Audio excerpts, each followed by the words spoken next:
Santiago was a runner. Fast, agile, he flew like the wind. Then everything changed. A car accident. A life changed forever. Santiago lost his leg. The pain was immense, physical, emotional. The future seemed bleak. The doctors spoke, words of hope, words of caution. Santiago listened. He clung to hope. He faced the caution. His dream to run again seemed impossible. However, a spark ignited within him, a refusal to be defined by the tragedy. The days turned into weeks, the weeks into months. The pain became a constant companion. Doubt whispered in his ear. But Santiago fought. Every physiotherapy session was a battle. Every small victory, a triumph. He learned to walk again. Each step, a monumental effort. Then, he ran. Clumsy at first. The prosthetic leg felt strange. But with each stride he became stronger, more confident. Santiago embraced the struggle. He knew this was his new path. The day arrived. Santiago was at the starting line. A sea of blurred faces. He heard the cheers. He felt the ground beneath his feet. This was his moment. The starting gun fired. He took off. The wind blew beside him. Each stride filled him with power. He wasn't just competing against others. He was competing against his own limitations. And he was winning. Santiago crossed the finish line, exhausted, euphoric. He had done it. Santiago's story resonated. He became a symbol of resilience, a testament to the human spirit. His story showed that limitations are self-imposed, that with determination we can overcome any obstacle. He traveled the world, sharing his story, inspiring others to pursue their dreams. Santiago's journey is a beacon of hope, a reminder that within each of us lies the strength to overcome our challenges. Never give up. Alright, picture this. A sunny afternoon, perfect for some skating. A young guy, let's call him Jake, hops on his skateboard and heads out. Everything's chill until... wham! Out of nowhere, a truck hits him. Blood everywhere. Panic, people are screaming, trying to help. They rush Jake to the hospital. His mum, she drops everything and races over, heart pounding. It's like time stands still. Every second feels like an eternity. After what feels like forever, the doctors come out. No fractures, just a lot of blood, a lot of fear. Jake's okay, physically, but something inside him changes.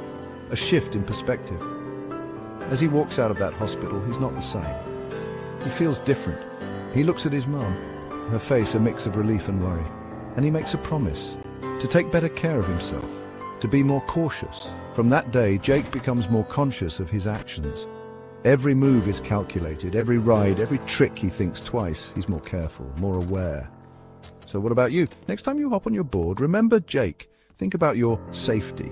It's not just about the tricks and the thrill, it's about staying safe too. It's about staying safe too. Gear up, be smart, hit that like button if you're ready to skate smart.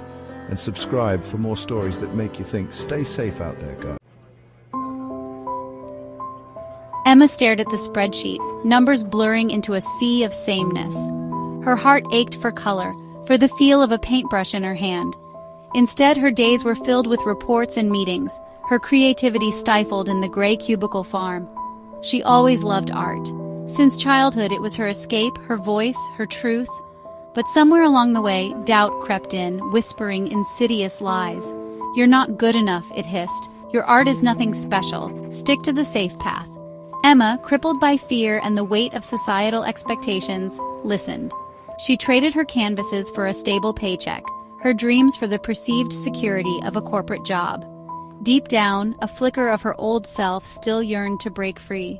Yet Emma felt trapped, lost in the labyrinth of self-doubt she had built around herself. Girl, you won't believe this. Remember that artist retreat we talked about? The one in the mountains? Well, I applied for you. Chloe's voice crackled through the phone, jolting Emma from her afternoon slump. "Emma, you did what? Chloe, you know I can't just..." Emma gasped, a mixture of panic and excitement bubbling within her. Chloe had already sent an application, complete with images of Emma's artwork. The retreat was renowned for its unconventional approach, pushing artists to confront their fears and tap into their raw talent. Fear warred with a long-dormant sense of possibility. Could this be the lifeline she desperately needed, the chance to reclaim her voice? Or was it a terrifying leap into the unknown, a stark reminder of her perceived inadequacies? The crisp mountain air filled Emma's lungs as she stepped off the bus, the city noise a distant memory. Towering pines whispered secrets in the breeze, and the silence, so different from the constant hum of her daily life, was both unsettling and invigorating. The retreat center was a haven of creativity, nestled amidst the breathtaking wilderness. It was there she met Victor, the enigmatic mentor who led the program. With his warm eyes and a mischievous twinkle in his gaze, he radiated an aura of quiet strength and unwavering belief in the human spirit. Welcome, Emma. The mountain tests us, pushes us to our limits, but it also reveals our true strength. His words resonated deep within Emma. She had spent years allowing fear to define her limits. Could this mountain, this retreat, help her rediscover the strength she had buried so deeply? The first challenge came as a shock rock climbing. Emma stared at the sheer rock face, her heart pounding in her chest. She was an artist, not an athlete. As she fumbled with the ropes, Victor's calm voice cut through her fear. It's not about brute strength, Emma. It's about finding your footing, trusting your instincts, taking one step at a time. And so she climbed, her body trembling with exertion and a fear she hadn't realized she carried. Each handhold, each upward movement was a victory over her self-doubt. As she reached the top, gasping for breath, a wave of exhilaration washed over her. She had faced her fear and emerged stronger, the panoramic view a testament to her courage. The experience was transformative. Emma realized that the barriers she had built around herself were often self-imposed, fueled by fear and societal expectations. The mountain, with its unforgiving terrain and breathtaking beauty, was teaching her to confront those limitations, to redefine what she believed was possible. Liam was a force of nature. He lived for soccer, and it was his greatest passion.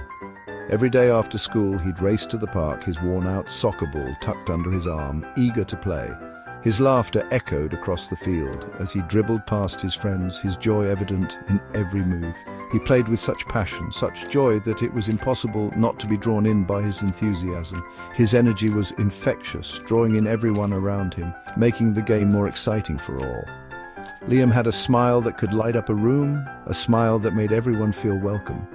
He saw the good in everything and everyone, always finding a reason to be happy. His optimism was a beacon of light, even on the cloudiest days, bringing hope to those around him. He was the kind of kid who made you believe in the impossible, with dreams as big as the sky. His parents, Sarah and David, cherished every moment with him, watching him grow and thrive. They saw the world through his eyes, a world full of wonder and adventure, where anything was possible. They instilled in him the values of kindness, empathy, and perseverance, teaching him to be a good person.